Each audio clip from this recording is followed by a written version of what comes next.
ಶಾಸ್ತ್ರಗಳ ಬಗ್ಗೆ ಒಂದು ಮಾತಿದೆ, ಮಾತಾಪಿತೃ ಸಹಸ್ರೇಭ್ಯೋ ವತ್ಸರತರಂ ಶಾಸ್ತ್ರಂ. ಶಂಕರಾಚಾರ್ಯರ ಮಾತು, ಮಾತಾಪಿತೃ ಸಹಸ್ರೇಭ್ಯೋ ವತ್ಸರತರಂ ಶಾಸ್ತ್ರಂ.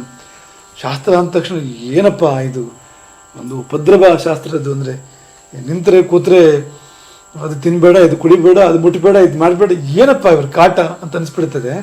ಆದರೆ ಶಂಕರಾಚಾರ್ಯರು ಹೇಳ್ತಾರೆ, 1000 ತಾಯಿ ತಂದೆಯರ ವಾತ್ಸಲ್ಯ ಸೇರಿಕೊಂಡಿದೆ ಶಾಸ್ತ್ರದಲ್ಲಿ. 1000 ತಾಯಿ ತಂದೆಯರ ವಾತ್ಸಲ್ಯವನ್ನು ಗುಡ್ಡೆ ಹಾಕಿದರು, ಮೊತ್ತ ಮಾಡಿದರು, ಅದಕ್ಕಿಂತ ಹೆಚ್ಚು ವಾತ್ಸಲ್ಯ ಶಾಸ್ತ್ರಕ್ಕಿದೆ. ವತ್ಸಲ ತರಂ ಶಾಸ್ತ್ರಂ. 1000 ತಾಯಿ ತಂದೆಯರ ವಾತ್ಸಲ್ಯಕ್ಕಿಂತ ಮಿಗಿಲಾದ ವಾತ್ಸಲ್ಯ ಉಳ್ಳದ್ದು ಶಾಸ್ತ್ರ. ಅಂದರೆ ಅದು ನಿಮಗೆ ಕಠೋರ ಅಂತ ಅನಿಸಿದ್ರು, ನಿಮ್ಗೆ ಶುಷ್ಕ ಅಂತ ಅನಿಸಿದ್ರು, ಪ್ರಿಯವಲ್ಲ ಅಂತ ಅನಿಸಿದ್ರು, ವಾಸ್ತವವಾಗಿ ಅದು ನಿಮ್ಮ ಹಿತಕ್ಕೋಸ್ಕರ ಇದೆ. ಹತಕ್ಕೋಸ್ಕರ ಇಲ್ಲ, ಹಿತಕ್ಕೋಸ್ಕರ ಇದೆ, ಶ್ರೇಯಸ್ಸಿಗೋಸ್ಕರ ಇದೆ.